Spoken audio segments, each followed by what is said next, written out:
not, because buttons have been pressed, the squad is assembled, and you are listening and or watching live to My Brothers and Idiot, the podcast, the number one podcast in the world for 5 whole people.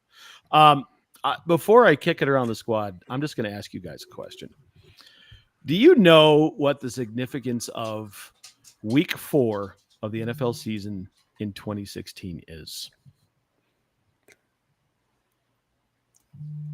Week 4 of 2016? Week 4 of 2016. 2016. I was in Billings, Montana on band tour. That's pretty significant, but not the What? answer I'm looking for. I'm trying to think. So that's the fourth week of the season after the Broncos won the Super Bowl. Peyton retired. Right? I don't even was it Trevor Simeon? Trevor. Yep. It was Trevor Simeon. Yep. It's Trevor Simeon. You're absolutely right. I don't know who else would have been there. I don't know. That's a fun one. That is the last time that the Denver Broncos were in first place all by themselves before this week. Holy shit. Week 4 of 2016. It's been 9 goddamn years, almost 10 seasons. How's that? That is wild. Mm-hmm. That is currently a half game lead on the Chargers. I'll take it. All right. Absolutely. I'll take it. Mark, how's it going, bud? Hey, man, it's been a good couple of days. It's Friday here. Nice. Maybe not Friday where you're listening to, but if you do listen to us afterwards, there are 5 of you who do apparently. But just watching the baseball game, the Dodgers just pulled whoever was pitching today out, and the bases are loaded, and it does not look good for the Dodgers. They're looking like they're getting into a jam. So, yeah, I walked into a Catholic church today for the first time in years, and it didn't burn, so that was good news too. Helped a buddy set up at Light of the World. There's a craft fair this weekend, and he needed a little help loading in, so got that done. Got a free cheeseburger out of it, so I am satiated and ready to go. All right, MJ, what's going on with you? I'm proud of Mark for walking into Light of the World and not immediately getting lost, because that place is a fucking maze. It is so huge. It's huge and makes no sense. I'm good. I took most of today off. We went to the zoo and we went and saw the baby lions.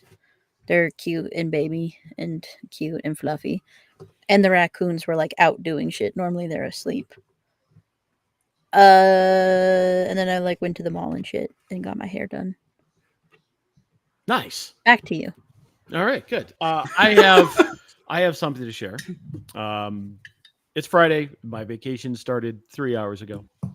I have my first seasonal of the year at Deschutes Jubal Ale. I have not cracked any winter seasonals yet, and we're about to share this one somewhat together. I have my special hoity-toity glass. I like the hoity-toity glass pinged very nicely when you moved it across the table. Yeah, right. That was you smashed that into the microphone with a little bit of success there. Yeah, look at that. Ooh, look at that color. Mm. Yeah. Nice and dark. Mm-hmm. What's our ABV?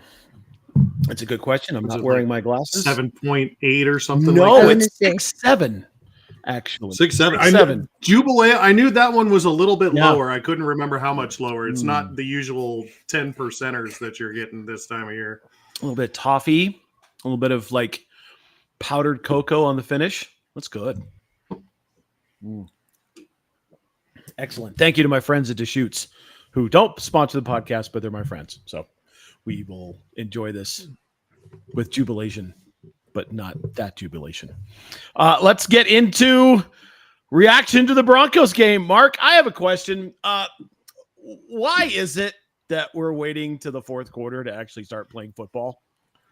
I don't understand it at all. The first 45 minutes of this game were almost atrocious to watch from a Broncos fan perspective and just from an offensive football mind. I don't know what they're doing, but as soon as they get into the fourth quarter, Sean Payton's got to go high tempo, so he doesn't have the chance to mix up the personnel groups. And I think that makes it slightly simpler for Bo.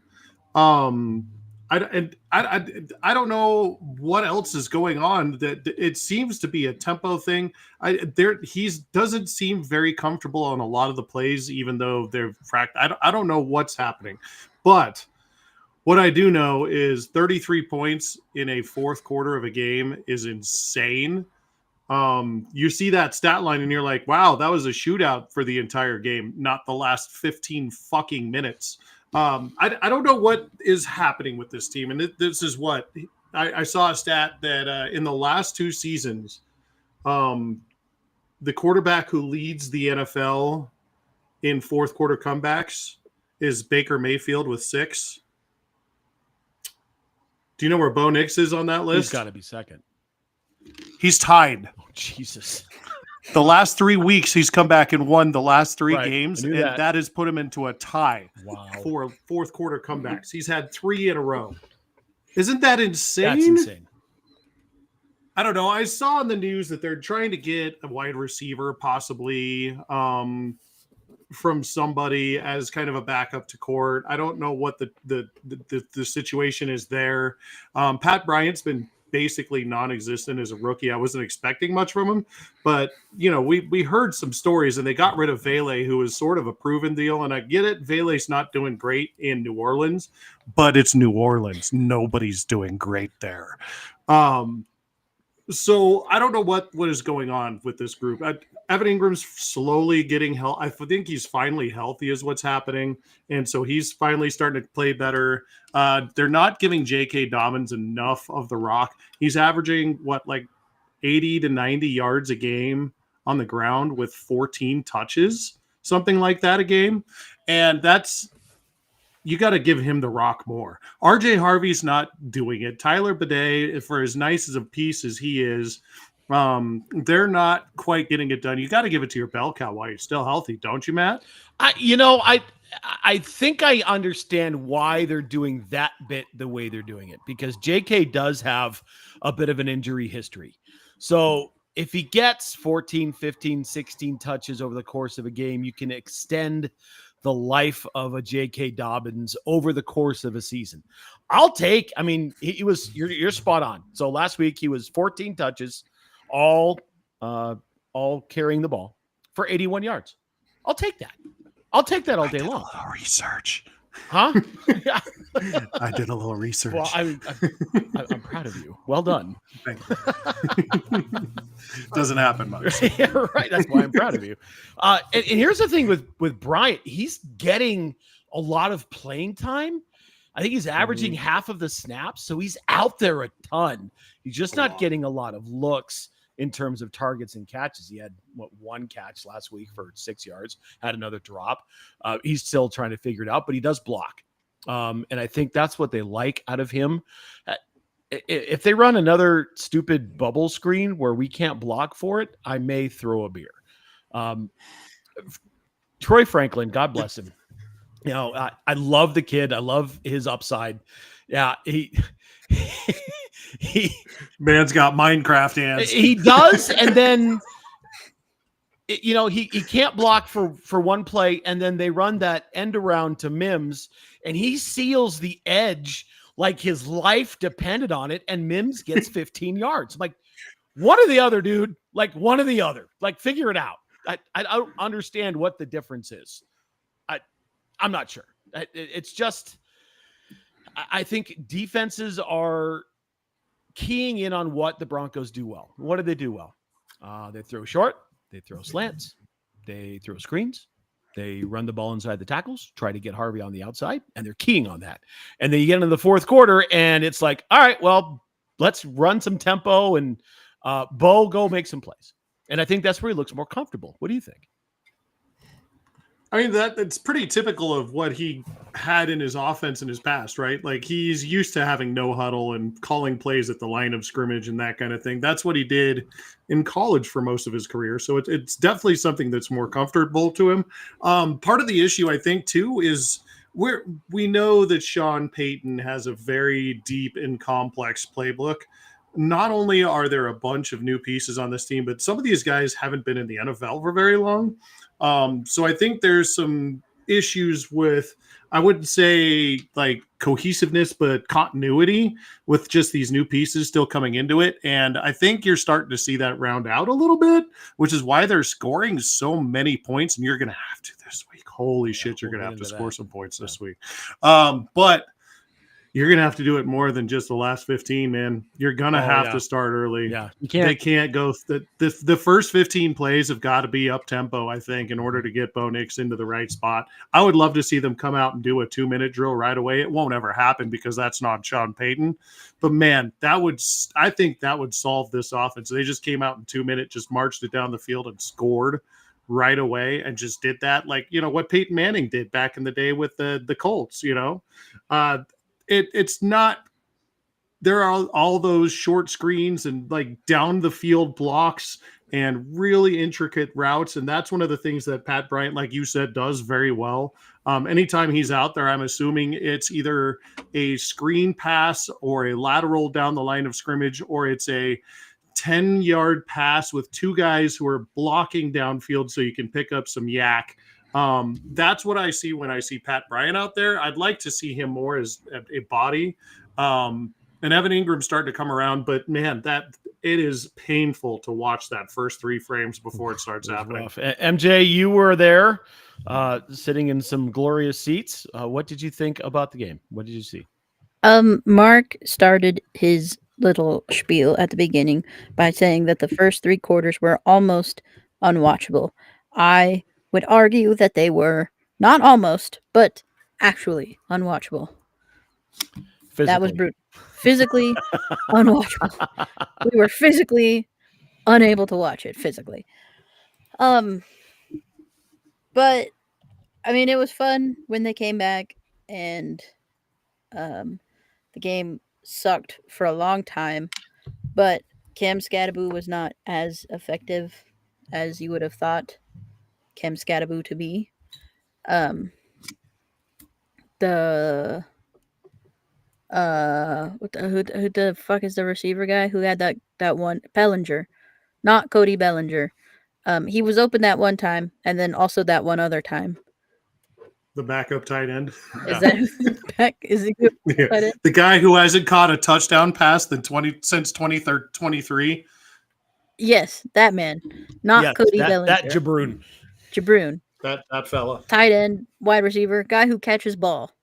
He caught ball in inconvenient spots twice, and I'd prefer if he didn't do it again. No. But sometimes no ask how game, only ask win game. Win game, yes. Therefore, win game, yes. Awesome. Yeah. And here's, Mark, you mentioned Yak. Would it surprise you to know that this is the number 1 or number 2 team in Yak this year? Not at all. Right. Not I mean, with all all the short passes, right? Yes, Michaela. Yeah. What I thought you were saying yak as in like bleh. Yak is No, yards after catch. Yeah. Oh, I see. Yeah. Yeah. Right. Yeah, and Sean Payton actually mentioned that in the post-game press conference where he, somebody actually asked him about the 5 screens that went negative, and he kind of clapped back at the reporter, said, how many went positive for how many yards? Don't talk to me about my playbook. There were several that we had 80 yards on 4 of them, and he torched this poor kid. I mean, that's what he does to reporters. Anyways. Yeah, I mean, you got it when you fucks with them a little bit. When you come at Sean, you better come with the full knowledge of what you're talking about, because he will tear you apart. He's grumpy. He can be an ass. This back and forth with whatever happened with Russ and whatever. But I love the fact that he doesn't take any shit. He's like, no, how many went for 80 yards? Go on, tell me. And the guy's just standing there going, like thinking he was going to get over on him. Like, no, dude, come on. It's Sean Payton. He doesn't put up with that shit. I want to bring a little bit of the defense into this too. We talked a little, Michaela, you mentioned the Scattaboo and how the Broncos kept him in check fairly well. For all of the shit that everyone is giving Alex Singleton this year, and rightfully so, because he is absolutely fucking getting roasted against the pass. I saw a stat for Broncos defenders where it was the passer rating per defender, and the second highest on the team was 95, and I think that was Hufanga. The first highest on the team was Alex Singleton, and that's 129, and that's a perfect. So expect Dallas to key in on that this week. But he destroyed Cam Scatterbo in the hole. on Did you the see that? interception. He caused Yes. the interception. And Yes. and Scatterbo got leveled absolutely Scatterbo. obliterated. Look, and we've known for the last 3 years that Alex Singleton couldn't cover a story, right? That's just not his game. He's a tackling machine. He's straight ahead. He does not. I mean, he got torched by Saquon in the game against the Eagles. That's just not his game, right? That's why we were excited to have Dre back, because he can run sideline to sideline a little bit. But For a moment. yeah, he's not going to play this week. But he's gonna have a bad time. Scatterbo, for his size, he can't stand up to someone bigger than him coming at him and trying to plant his feet. Is much better going forward, right? Right. That's just his game. He's not a pass protector, and he got absolutely obliterated. He got smoked. I've watched that play probably 5 times, just back to back to back. I'm like, oh my god, that's just so good. I love it so much. The highlight reel of those two idiots smashing helmets against each other from that game was hysterical, and both of them just picking each other up and just. I know. Right. Those are two dudes that love to hit things. Yes, they absolutely Holy are. shit. MJ, you got any other thoughts of this game? Besides Mark, win game good. win game good. Mark brought up the defense, and I will bring up nerd numbers. Because the Athletic just put out a story about one Mr. Riley Moss this morning. Of the top most targeted defenders in the NFL this year, Riley Moss has the lowest quarterback passer rating against of 73. And then he also has the lowest completion rate against him of the 95 defensive backs that have been targeted as a nearest defender at least 20 times at 44.4%. And only 2 defenders have seen 20 targets and have a lower average of separation. I'm reading this directly from the thing in case you guys couldn't tell. Lower average of separation from the receiver, and one of them is Surtain. And Surtain's at 1.5 and Moss is at 1.6. That's insane. Yeah. They Those both two very guys. good. And I'm over the Riley Moss. Riley Moss, conversation. oh my Like, I am God. so over it. I got into it with Josh Dover in a TikTok conversation. He was whining about it. I'm like, Dover, be better. Like that. It's the eye test. I don't trust your eyes, Dover. You're a moron. I trust your eyes when you're talking about basketball, but because a guy gives up a play, give me a break. Gets thrown at more than anybody else in the league. Oh, we both mentioned it before we got on air, but Bomani Jones had a take on it, and I think he's spot on. I'm not going to mention it here, but We'll find it and we'll repost it on the Yeah. Goons TikTok. We'll do that. yeah, Good deal. 9-2. Right? Jesus Christ. we're all sitting here just like making motions Yeah, at each like, other for those of you nice. guys. I did not see this coming. Did not. All of I'm a sudden in thrilled. the chat, there's Michaela. It's awesome. There we It's go. amazing. All right, well, let's put a pin in that and move on to what we're actually here for, besides Dipshit of the Week, and that's Pew Pew Pick'em. Mark? Hey, welcome to Pew Pew Pick'em. For those of you keeping score, I didn't last week, but it looks like I did. somebody did. I did. Oh, That's right. thanks, man. All right, well, there you go. So it looks like Matt maintains his league and, in fact, increased it by about half a point there. So that's where we're at for the season totals. Let's get into the game. This is Friday, so we've actually already had a game, and it looks like somebody forgot and took the L. Michaela, do you have anything to say for yourself on the Chargers and Vikings? I was at work until like 6:15, so by the time I got home and like took stock, it was the second quarter, like the start of the second quarter, and I was like, I'm not gonna cheat. I'm a good girl. I did not cheat. The Chargers were already winning, and it was very tempting to take the Chargers, and I was like, no, I should go be a good girl. And Matt, you went with your brain, not your heart on that one. Pick the Chargers, and Yeah, and I did a little bit more digging, and I've got some different stats this week. But I looked at, I figured that Minnesota wasn't going to do well. I didn't think that the over was going to hit, but then I looked and did some digging, and 66% of the betting public was taking the over. Like, okay, I guess I'm the idiot, and I was, because I took the over. So I went away from what I thought was going to happen and went with the betting public, and it worked out. hey, always like it when that happens. Yep. All right. Well, let's talk about Sunday's games then. And those are the ones that are coming up. And we will start in Houston, where the Texans are welcoming in the 49ers. The total in this game is 42 points. The Texans, the home team, are favored by 1. Matt, what do you think about the 49ers and Texans in Houston? The 49ers are a very interesting conversation. It almost seems like they're winning just by smoke and mirrors. Mac Jones is playing really well.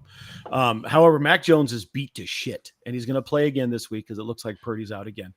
I can't believe they're actually getting a point in Houston. That's what's blowing my mind. I think they're a better team than Houston, and the Texans are so wildly consistent right now. They're 2-4 against the spread that the Texans are so far this year. I like San Francisco getting a point here to win outright, and I would take the over on completions by CJ Stroud at 19.5.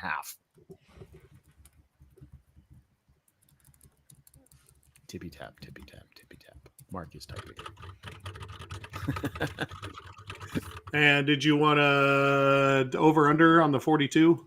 I'll take the under. What the hell? Michaela. I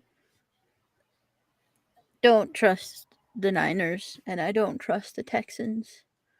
But I think that the Niners will win. It's 11 to 2. It's 11. I was gonna say I think they'll win heard 11-2 actually. I just looked over and saw 2 numbers. I'm like, what in the Yeah. Kurt fucking homered again. Sorry, did not mean to interrupt. That caught me by surprise. No, I was also distracted. Worry not. Niners and over. Yes. Okie dokie. Let's talk about the Carolina Panthers for just a little bit, but only because Buffalo is going down there. The Bills are going into Carolina. The Bills, there might be a little bit of a hiccup there, but they seem to be doing okay. Panthers, not really a problem here. They are a home dog by 7.5 points. That is the largest home dog of the week. There are a lot of big spreads. Holy shit. The total in this game is 46.5, so there's going to be some points scored. Michaela, what do you think about the Panthers and Bills in Carolina? Hold on. Give me a sec. Holding. Oh, Why are here comes the gritty head. Here comes the gritty head hat. I'm doing a bit. Hold on. Okay. The bit is coming in. I'm doing my best Matt impression. Do we think that this is going to be a comeback game for the Bills because they've been shit for the last couple of days? But Carolina's been okay. But Carolina is still fucking Carolina.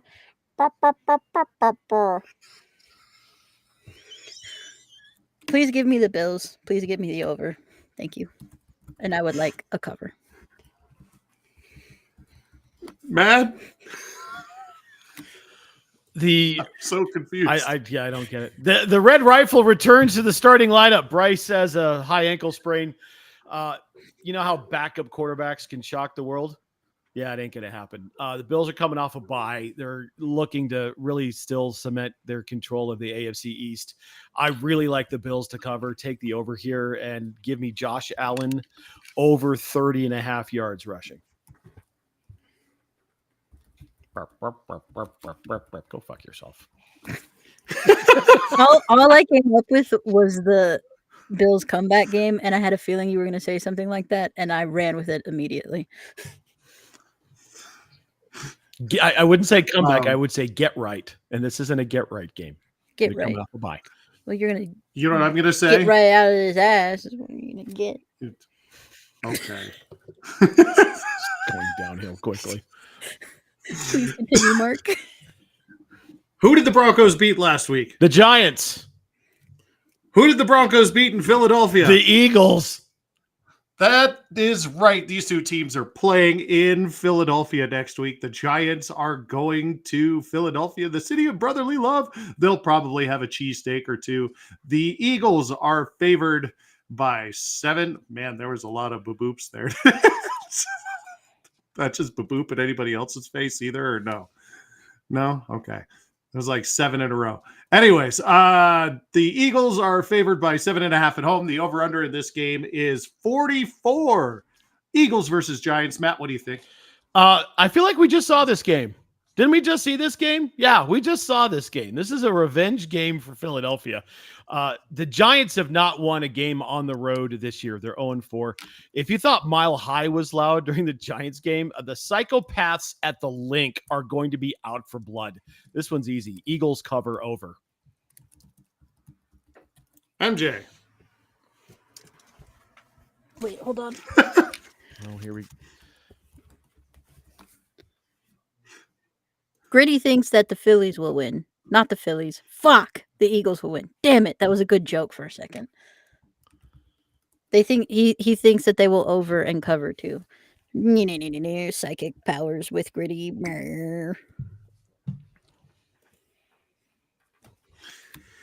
That could be a fun game, though. Could be a really interesting game. You know, you got Scattaboo, who's always entertaining. You've got Jackson Dart. I mean, it could be fun. More Could on be the a lot of Giants fun. later.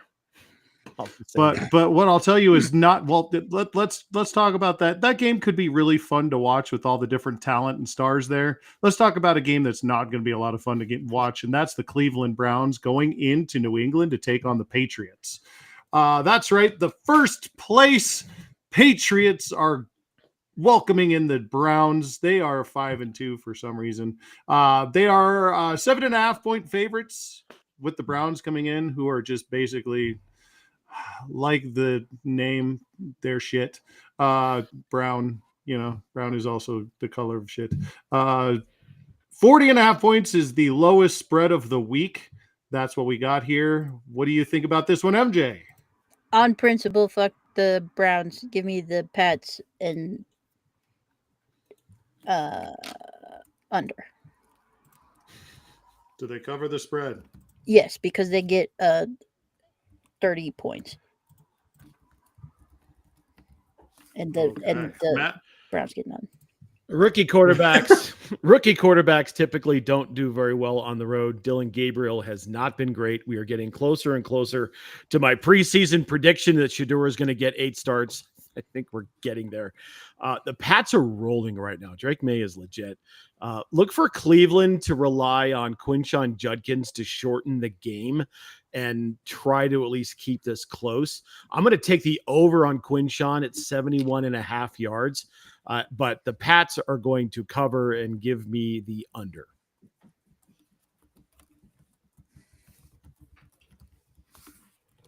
All right, let's talk about two teams that I'm not sure what's going on with either one of these teams. Well, I know what's going on with one of them, and that's the home team, the Ravens. They're terrible this year. And then the Browns, weird things happening there. But the Browns the Bears. I don't know what's going on with my Discord. I'm about to turn it off, but every time I get a notification, I'm getting 4 sounds in my ear. This is a new phenomenon that hasn't. It's the Halloween McSpooky notification sound. That's why. Is that what's going on? Yeah, you can shut it off. But the Halloween McSpooky one is like echoey, and there's like bone rattling sound.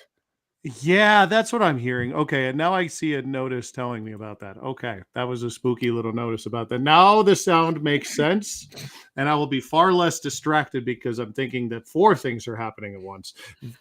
I'm only going to be distracted because 1 thing is happening at once, and I have a hard enough time with that. The Ravens are welcoming in the Chicago Bears to Baltimore. This game is set at 49.5 for an over-under total, which, no, it's not the biggest total of the year or the week. That one is the last game we will talk about. The Ravens, the home team, who are very not great. This tells you that they've got a quarterback coming back in this one. 6 points, the favorites in this one. Matt, what do you think about this game? I don't know if we know what to think about this game yet. The biggest question is, does Lamar Jackson play? He practiced Wednesday, although he was limited. I heard that he was limited again today and is leaning towards being questionable, which means he plays. If Lamar plays, I really like Baltimore to cover with the over because I do think that the Chicago offense is really good and the Baltimore defense couldn't stop you, me, Michaela, and Milty playing single wing. If Lamar doesn't play, I really like the Bears to win with the under. I know you're going to make me call one here, so give me give me Lamar plays, Baltimore to cover with the over. MJ. I don't like the Bears, but I'm going to take the opposite of, well, not the exact opposite of what Matt took because I don't think Lamar's going to play because I think even if he starts, he might not finish. Therefore, Browns, but still over. Bears. Fuck. Yeah, I got you. I got you on that one. That's okay. Wrong shitty team with a B. Speaking of shitty teams, Yeah. let's talk about this next shitburger, and that's the 0-7 Jets. They are going into Cincinnati to take on the Bengals, who are also not very good. The Bengals, however, are favored by a touchdown because the Jets are very, very, very, very, very bad. This game is set at 44.5 points for an over-under. MJ, Kitties versus Brow. That's the sound a Jet makes. What do you think? Kitties have elite quarterback. One Mr. Jerflicker, Jerflicker, Burr 100. I'm writing it down. He won last week, and that means that my point from last week stands. Dur, dur, dur. By transitive properties, he's still good. She's not wrong. Matt. She's not wrong. Joe, she's absolutely not wrong. Yeah, this game is dumpster fire versus the resurging old vet. Say his name and he appears. I believe in Joe Flacco. He's never had wide receivers like this before. And I didn't think he would be able to come up with the kind of chemistry he's got going with Jamar Chase as we speak. Don't look now. The Bengals are a game out of first place. The NFC North is wild right now. Absolutely wild. It really is anybody's game in the NFC North. Give me Cincinnati to cover, and I think we're going to get a backdoor cover of the over because the Jets like to score late to try to make it look okay, and Cincinnati still doesn't have a great defense. That reads really funny when I write Cincinnati cover, backdoor cover, over. Well, you don't even have to put backdoor. I put it. Happen. There's no way. No, to I put that, it. But I know, but it's still fun. Is a backdoor cover like that little button butt flap that they put on baby onesies in cartoons? like the old long johns you'd see in fucking Bugs Bunny cartoons, the backdoor cover. Yeah. Yes, that's exactly the old Elmer Fudd onesies. That's what a backdoor cover is. Yes. Dolphins and Falcons. This one takes place in Atlanta. The Falcons are in a fun team. The Dolphins should be a fun team and are not a fun team. I'm pretty sure Mike McDaniels is going to implode at some point on the sideline and just he'll just like spontaneously combust and then he'll be gone. And then we will be like, whatever happened to Mike McDaniels? The Falcons are favored by 7.5 in this one. The over-under is 45. Matt, what do you think about the Falcons and Dolphins? The only reason why Miami isn't in last place in their division is because they share a division with the Jets, who haven't won a game this year. They are 1-6. Good God, it's so dumb. This game is so stupid. Atlanta returns home after losing on the West Coast. They're much better at home, and that offense is really good in the dome. It's absolutely legit when they play at Mercedes. Michael Penix Jr. will have a game here. Miami's checking out. You can just see it. Mark, you alluded to it. I think that McDaniel's the next one to go. Unfortunately, we love the guy, but I think the message and the style is wearing thin there in Miami. 71% of the betting public is taking Atlanta to cover. Miami will be behind a lot, so take Tua over 198.5 yards passing. Give me Atlanta to cover and take the under. Wow. Okay, perfect. I actually got all of that right just listening to you talk before you said it. That's interesting. Wow. Normally you throw a little curveball in there and get me, but I didn't. You didn't get me at all that time. Oh, Matt. wow. Good job, buddy. Yeah. I'm proud of you. All right. Yeah. MJ, what do you think? Also, if Mike McDaniels spontaneously combusts, it will be a portal that takes him directly to the Denver sideline. Oh, that would be awesome. Just let him call plays. Yes, that's exactly it. That's what I would like. That's what I've been yelling about for a while now. I would love to see Davis Webb calling plays, but that's just me. That would also be okay. More importantly, just not Sean Payton for the first 3 quarters. Now watch him hang a 40 burger after we bitch about it. He's going to. He's going to have to. No. We're going to talk about that later. He's going to have to put up 40. But that's besides the point. Let's talk about the Buccaneers and Saints. This one's outrageous. This one's in New Orleans. For some reason, the Saints are only 4-point dogs at home in this game. 47 is the over-under in this one. MJ, tell me why the Saints are not as bad as I think they are. No, I think Vegas is stupid. They're stupid, they're sexy, they're they're Saints, they're bad, is what they are.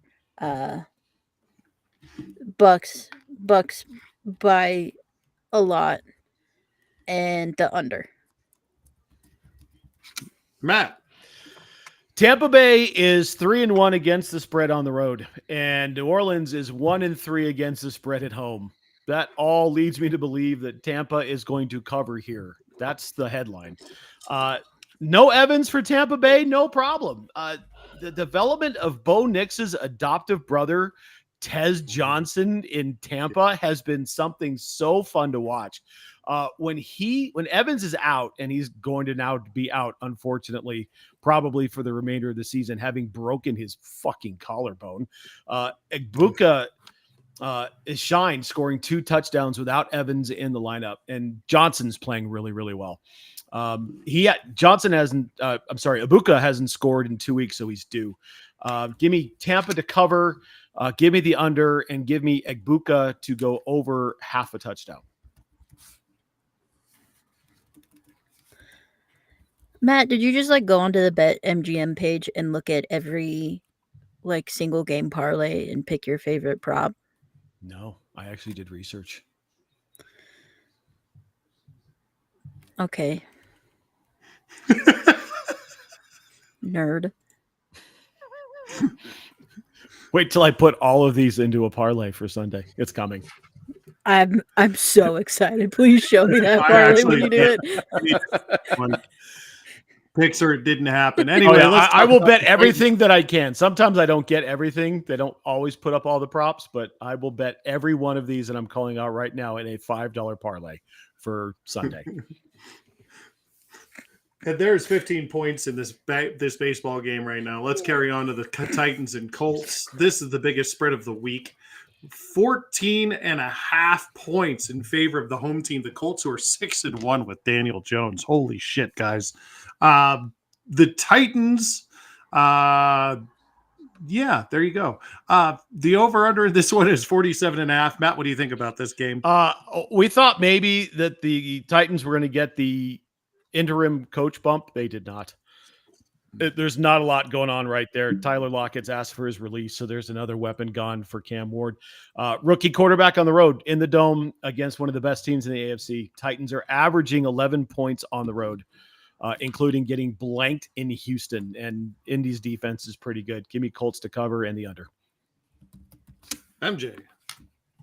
I don't like calling him Indiana Jones. I think it's dumb. I do too. Yeah, that is dumb. but he is pretty fucking good. And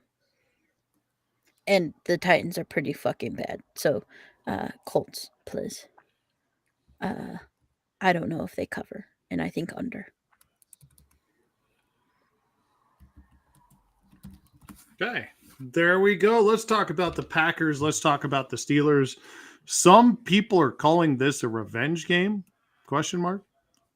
The over-under in this one is 45. That's right. Aaron Rodgers is welcoming the Packers, who he used to play for, into his new home. The home team is underdogs in this one by 3 points. Packers versus Steelers. MJ, what do you think about this game? I'm using my psychic link to Gritty. Do. The Steelers suck dick, and therefore Packers by 20, and also the over. Do. Bet. Pittsburgh getting 3 at home. This seems like a trap game. I think they're just begging people to put money on Pittsburgh. However, Green Bay is 0-3 on the road against the spread this year, and Pittsburgh is 2-1 at home. Give me the home dog here. You know how much I really like home dogs. Pittsburgh's going to win. Hammer the over on this game and take Rodgers over 1.5 yards rushing. He's averaging 4.5 yards a game. He's going to get a scramble.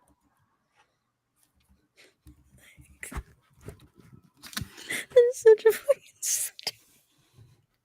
He's over 1.5 yards rushing. That's the line. Sounds like, I don't set the lines. that sounds like the shit that I get in my Yahoo little card packs every day. That's the line. I don't set them. I just pull them off of the interwebs. Okay, let's talk about the Monday night football game, and this game is dumb. This game is really dumb. I'm just going to say it. It's the Chiefs. It's the Commanders. The spread is 13 points in favor of the Chiefs at home. 46.5 is the spread for this one. Matt, what do you think about the Chiefs and Commanders in Kansas City? Mark, can I answer your question with a question of my own? Do you trust Marcus Mariota? Oddly, no. Yeah, me neither, because that's who you're going to get. No Daniels for Washington. I love watching the kid play. I hate that he's got a hamstring because that's an injury that's just going to linger all year long. Mariota under center, so look for Spags to take Bill away as the primary threat because the rest of Washington's receiving core is a mash unit. Debo's hurt. McLaurin's hurt. They're questionable every single week. KC's on fire lately. They seem to have figured it out. They're 3-1 against the spread at home. Give me Chiefs to cover and give me the under. Michaela. This game makes me sad and upset and mad. I would like the Chiefs. I would not like a cover, and I would also like the under. Sigh. Okie dokie. And then the game we all came to talk about. We are talking about the Cowboys versus the Broncos. This is going to be a fun one, guys. The Broncos are the home team. They are favored by 3.5 at home. The over-under is the highest of the week at 51 points in this game. We have said it several times. The Broncos are going to have to score some points to keep up on this one, right? MJ, what do you think about the Broncos at home against the Cowboys? Take it away, Delulu. 1,000% Delulu. 100,000,000% Delulu. Pat Surtain eats CD Lamb physically. Riley Moss eats George Pickens physically. 3,000 points are scored. Therefore, I want the over, but I want the Broncos. And I want the Broncos to have 1,973. 73 what? Points. Points. Oh, okay. Matt, what do you think? Can I answer your question with a question of my own? You did just already. You gonna ask me a second one? Yes. Okay. Yeah, When go is ahead. the last time Dallas won in Denver? I think Troy Aikman was the quarterback the last time Dallas won in Denver. It's before So, oh my God. it's before that. December 6th, 1992. It's absolutely insane. We just don't have any idea. We're almost halfway through the season. We don't know really what to make of this Denver team. And MJ alluded to it earlier. There were some defensive breakdowns in Denver. It's stuff that we don't normally see in terms of communication and covering. There were some wide open blown coverages.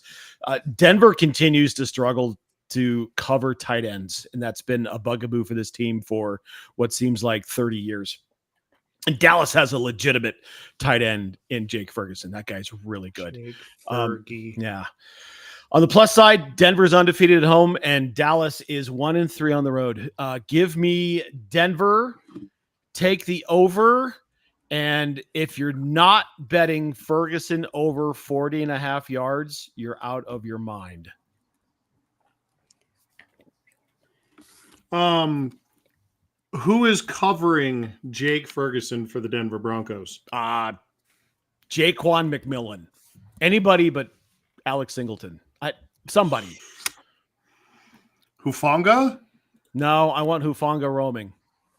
It's either Jaquan or it's Jade. Chris Abrams-Drain. We haven't seen him a lot this year. There's not a Justin Sternad, maybe. Sternad could. I don't like the matchup. I mean, I don't like it at all. What's the maybe you could do a little research for me while I'm talking real quick. Could you give me the over under on the yards for what Javonte Williams total is? I'm interested in that one. Because the Broncos have been really strong against the run, especially against, featured running backs.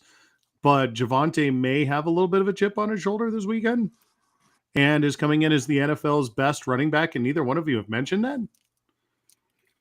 I don't know who they're not going to cover on this team. Like, they just have so many weapons. It's no wonder that Dak Prescott is having the season he's having when he's got two number one wide receivers, like genuinely number one wide receivers. Jake Ferguson is a top 5 tight end, and Javonte Williams is the number 1 running back in the NFL this year. Which is wild. What did you find that total? It's okay if you didn't. I'm still looking. That's okay. I went to That's covers.com and they had Javonte to score as a pick. But they have not. They didn't put anything for his yards. I'm still looking, so keep talking. The Broncos have given up a lot of rushing touchdowns and weird ones too, right? Like they've given up a couple of really long rushing touchdowns, and they keep giving up rushing touchdowns to quarterbacks. So I don't think that Javonte is not going to stay out of the end zone. The Broncos are going to have to score some points in this one, and they got to do it early, or else it's going to be an ugly game. Like, in order for the Broncos to be successful, they have to have balance with the running game. Oh my God. What is it?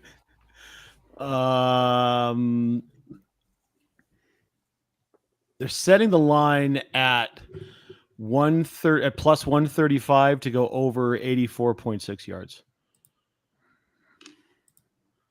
I mean, I would, against this Broncos team, maybe take the under on that just because we know how. No, I'm sorry. I stand corrected. At 75 plus yards, he's plus 135. Okay. That's not bad. Okay. I mean, that one's pretty close. But I would, Sean Payton has a chip on his shoulder against ex-players sometimes. I don't know if this is one of them. We saw what happened with the Russell Wilson thing, whatever.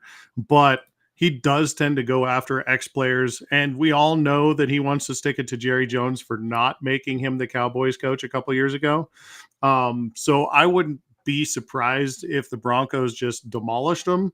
But they've got to get to a fast start because the key to the Broncos' success is going to be a balanced attack of J.K. Dobbins and this Broncos receiving core.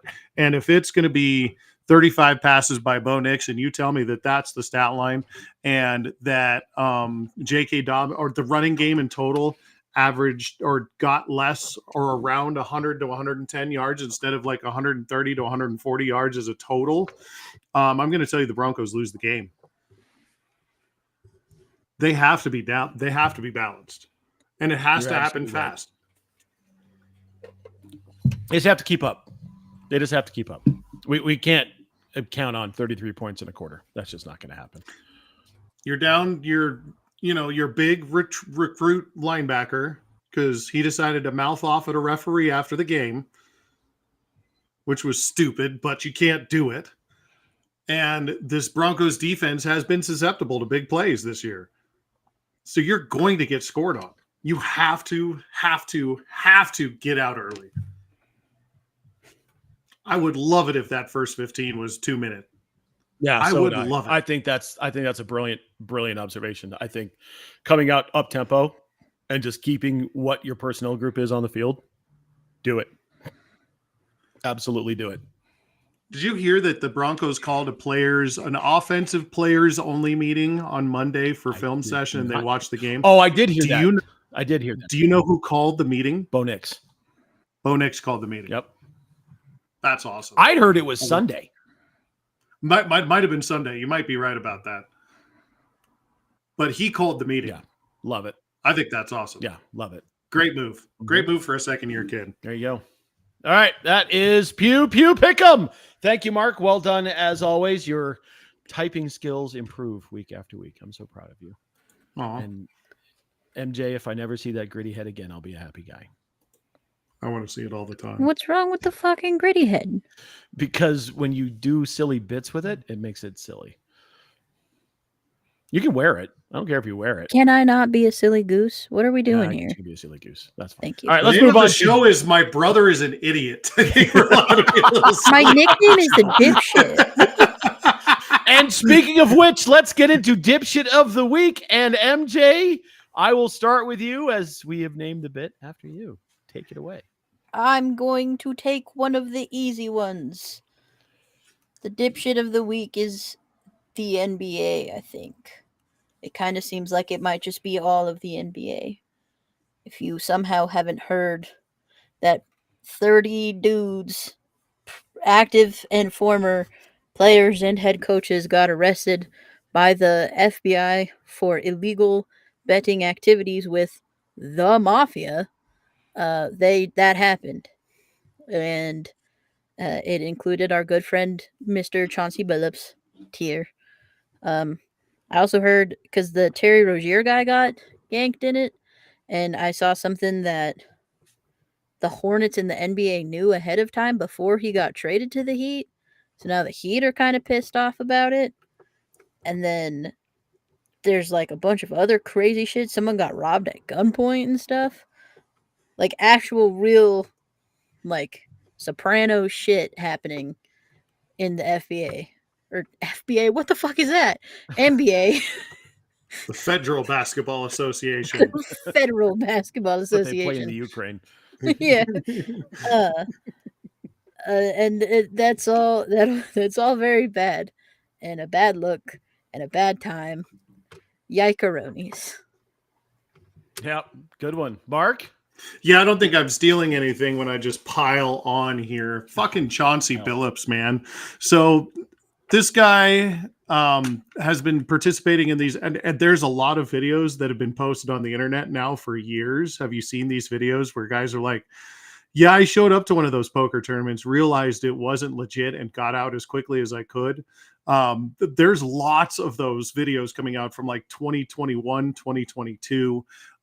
Guys posting that they wouldn't show up at the poker game, and the people that ended up going to the poker games were being taken advantage of. One of the interesting things was there's been a lot of last year, there were a lot of people in NBA circles that were questioning a lot of what Chauncey was doing as a head coach. Particularly, there was a Celtics game where people were getting minutes in the first quarter who don't normally get minutes until there's a blowout. And so there was like a minutes over under bet kind of there. And there's also that in that same game, the Blazers were losing, and I can't remember the exact situation, but they were losing by 6 with like 10 seconds. And with 4 seconds, they fouled twice to put the Celtics on the line so that the Celtics would cover the spread. And they wasted like 5 seconds getting the clock down. So there's a lot of things that Chauncey Billups is up against here. Terry Rozier was cleared of a 3-year NBA investigation into this. I don't know if you've seen, but Agent Zero is posting about this, how he's the informant now. Have you seen that? So he's a dipshit of the week. I trust Agent Zero about as far as I can throw him. I mean, this guy is got his own shady shit going on. I mean, he brought guns into a locker room because of a gambling debt. So let's leave Gilbert out of this one. If you remember when we were in Baltimore, this news was breaking about him that he had been indicted for something like that. And now he's saying he's the informant in all of this. So I don't know what to believe or what not to believe, but I don't think that they're done. And there are other people saying that this could go into other leagues too. And I would not be surprised if it was in baseball, but also football as well. So let's see how far this goes. This is going to be a really interesting couple months, but holy fuck, NBA. Yeah, it was just Ted Donnie. It was just one referee. We all knew it was a lie, right? Like it wasn't just one fucking referee. We all knew that. And this just makes I don't know. It just makes the NBA look so fucking bad. So fucking bad. There's a couple of points here before I get into my own dipshit, because I'm going to go off on a different tangent. It's important to note that people are innocent until proven guilty. That said, it's not a great look.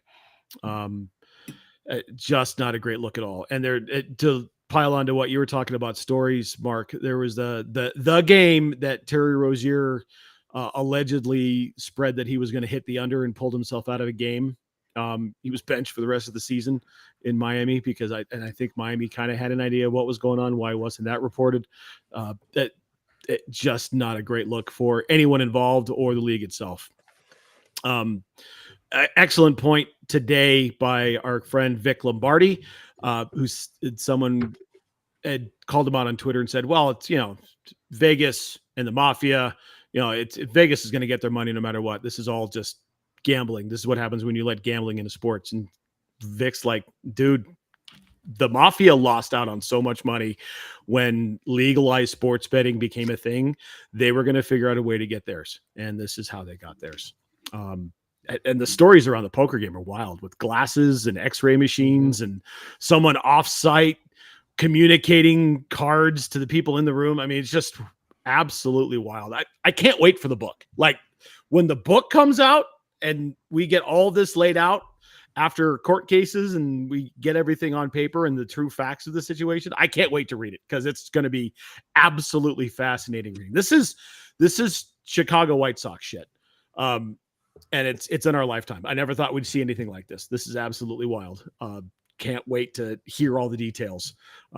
But again, innocent until proven guilty, but it's not a great look for anybody involved. So thoughts and prayers, I guess. My dipshit of the week, and I was inspired to pick this person by a text conversation I had with a fraternity brother of mine.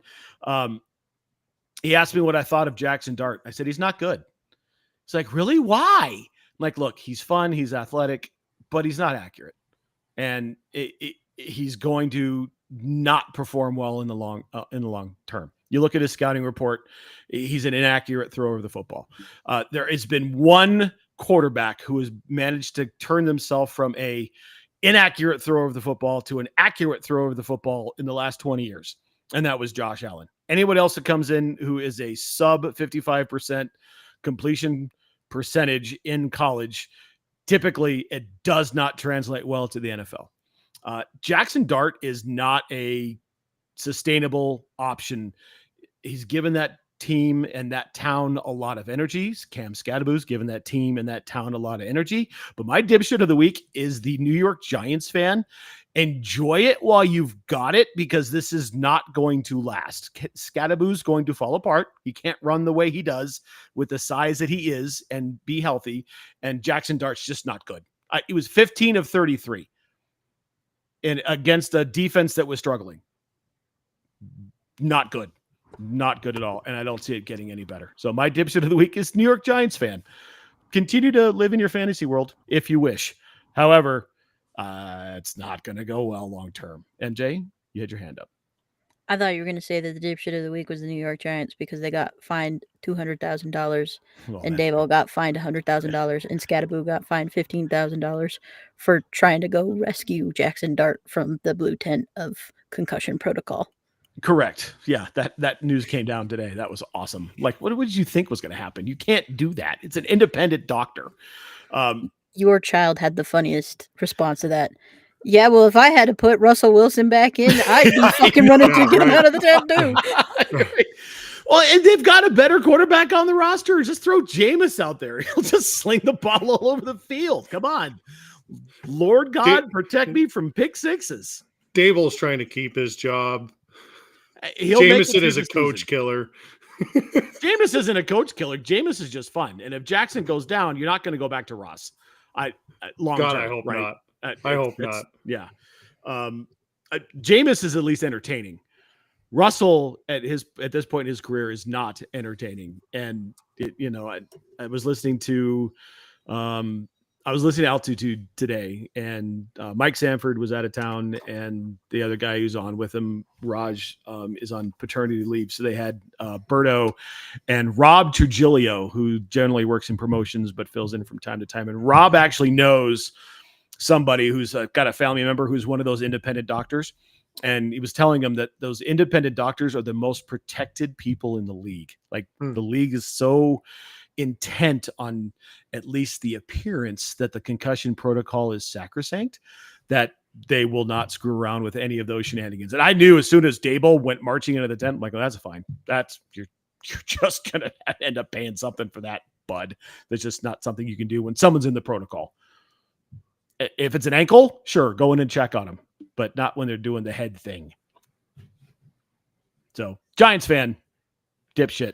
There you go. Final thoughts, talk about the things, pimp the stuff. MJ, we'll start with you. I already closed the thing. Hold on. It's 4-11. 11-4. Go Blue Jays. For now. Also, did you say how did you say that guy's name? His last name? Which Rob. one? Rob Trujillo. Yes. Okay. He's Italian. Okay. It's not even spelt the way you think it's spelled. Okay, good. I was gonna make fun of you really hard. I just think needed I to make don't- sense. Bruh. You think It's a radio show. I'm sure you heard him say it. Yeah. I guess that's true, right? He's also the guy that emailed me when I got my Traeger from Altitude. And I know for a fact it's spelt different because he's in my MSN. It's TRIG. It's not Trio, it's Trujillo. I just wanted to Yeah. double check. Correct. Okay, bye. Mark? Really Your turn. long day yesterday in Denver sports. We had two teams going into two overtime games, and both teams came out with losses. I was encouraged by both games, though. Why? Because Wedgie's going to have some bad games, and it's nice to see that the team actually support him a little bit. It sucks that they can't do anything on the power play. It sucks that they are pretty terrible at shootouts as well. But I think that I'm encouraged by what I saw for the first part of that. As far as game one versus the Warriors, we could have a whole show about that, but it's going to be a really fun year for these Nuggets. I really like what they've done with this roster. I know we mentioned it a little bit, but I'm really looking forward to seeing these guys gel, and I can already see it. I can already see June coming. I can see that parade. I can already see it. There's nobody else in the Western. That maybe this team, maybe the team we saw last night, maybe that's the team we see in the Western Conference Finals. But I don't know who else there is. I don't know. Minnesota. I don't see San Antonio keeping healthy because they've played a lot of basketball and they're already playing tired. San Antonio's better. Houston's better, even though Van Fleet's hurt. But Yeah, guys Kevin in Durant Oklahoma. though they're great, but they played a lot of basketball and they're playing tired too. Yeah, and those guys in Oklahoma are really good. They That's are what I'm saying. Like really good. they played tired the other day, and it's October. That's not what I saw. I saw a team that was in a dogfight and came out on top, but is what it is. Right. I just whoever wins the Western Conference is going to win the league. 100%. That's not even a question at this point, right? Like 100%. it's so skewed towards the Western Conference this year. It's not even funny. Yeah, because all the stars in the East are hurt. Yep. We do need to do a winter sports show coming up here in the next couple of weeks where we break down Nugs and Avs, because I definitely need to get some dipshit Avalanche thoughts for sure in my life, especially about Parker Kelly. What a guy. Make sure you check us out on all of our social channels. You can find My Brothers an Idiot, the podcast. Just look for that logo right up there on Facebook, and you'll find us there. You can also find us on Twitch, Twitter, and TikTok at the Idiot Goons. Mark occasionally pops up on Twitch, Twitter, and TikTok at Poffeltime. You can also find me on Twitch and Twitter at Poffelopicus and on TikTok at King Goon Smoke. For the absent Moti, we love you, Moti. For the dipshit and the idiot, make sure you take care of yourselves, take care of your families, and take care of each other. This has been My Brothers an Idiot. We'll catch you next time. See ya, bruh.